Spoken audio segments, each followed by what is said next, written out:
Assalamualaikum warahmatullahi wabarakatuh. Perkenalkan, kami dari kelompok 2 Ekonomi Makro yang beranggotakan Pegita Irna dengan NIM 002, Bunga Aulia dengan NIM 058, Muhammad Afifaruddin dengan NIM 059, Nur Hayati dengan NIM 095, Harir Mamlu Abdul dengan NIM 099, dan yang terakhir yaitu Ahmad Wildan Rojabi dengan NIM 146.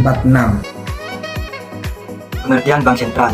Bank sentral itu bisa diartikan sebagai bank yang bertugas untuk memelihara agar sistem moneter bisa berjalan atau bekerja secara efisien, sehingga dapat menjamin tercapainya tingkat pertumbuhan kredit uang yang beredar sesuai dengan apa yang diperlukan untuk mencapai pertumbuhan ekonomi tanpa mengakibatkan sebuah inflasi. Peran bank sentral yang pertama memperlancar lalu lintas pembayaran, kedua sebagai banker, agen dan penasihat pemerintah, ketiga memelihara cadangan atau cash reserve bank umum, keempat memelihara cadangan devisa negara, kelima sebagai bankers bank dan lender of last resort, yang keenam mengawasi kredit, dan yang terakhir mengawasi bank atau disebut bank supervision.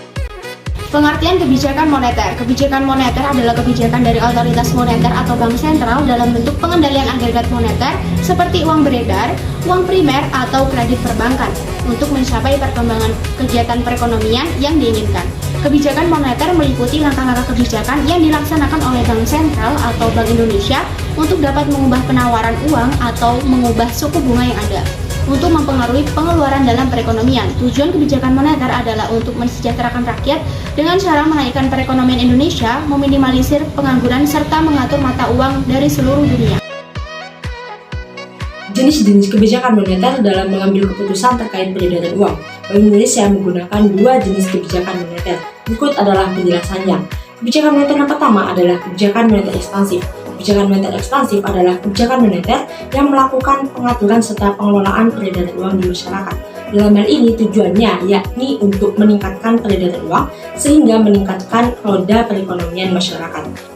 Yang kedua adalah kebijakan moneter kontraktif, di mana kebijakan moneter yang digunakan sebagai langkah untuk menurunkan peredaran uang di masyarakat saat terjadi inflasi. Hal ini diwujudkan dengan penjualan obligasi pemerintah serta peningkatan suku bunga. Presiden memberikan izin kepada Bank Indonesia untuk membeli surat utang negara melalui pasar perdana di tengah penyebaran virus corona. Aturan tersebut tercantum dalam Perpu Nomor 1 Tahun 2020 tentang Keuangan Negara dan juga Stabilitas Sistem Keuangan dalam rangka menghadapi ancaman yang membahayakan perekonomian nasional dan juga stabilitas sistem keuangan. Melalui kebijakan ini, Bank Indonesia bisa langsung membeli surat utang pemerintah di pasar perdana hanya jumlahnya dibatasi, yaitu 25% dan juga 30% di target lelang pemerintah. BI juga menurunkan batas cadangan atau giro wajib. Kebijakan tersebut dinilai kurang efektif sebab dampaknya kurang terasa di masyarakat ataupun sektor memerlukan bantuan secara langsung seperti bantuan sosial maupun inisiatif lain. Kebijakan moneter yang dilakukan oleh BI dinilai akan membuat laju kredit rendah dan juga risiko inflasi. Namun demikian, pemerintah tak perlu takut pasar merespon negatif terhadap kebijakan bank sentral yang diizinkan menyerap surat utang di pasar perdana dalam situasi seperti ini. Perbankan Indonesia optimis penurunan kredit secara bertahap. Bila terjadi secara efektif, maka penyaluran kredit berpotensi kembali menggeliat di tengah pandemi.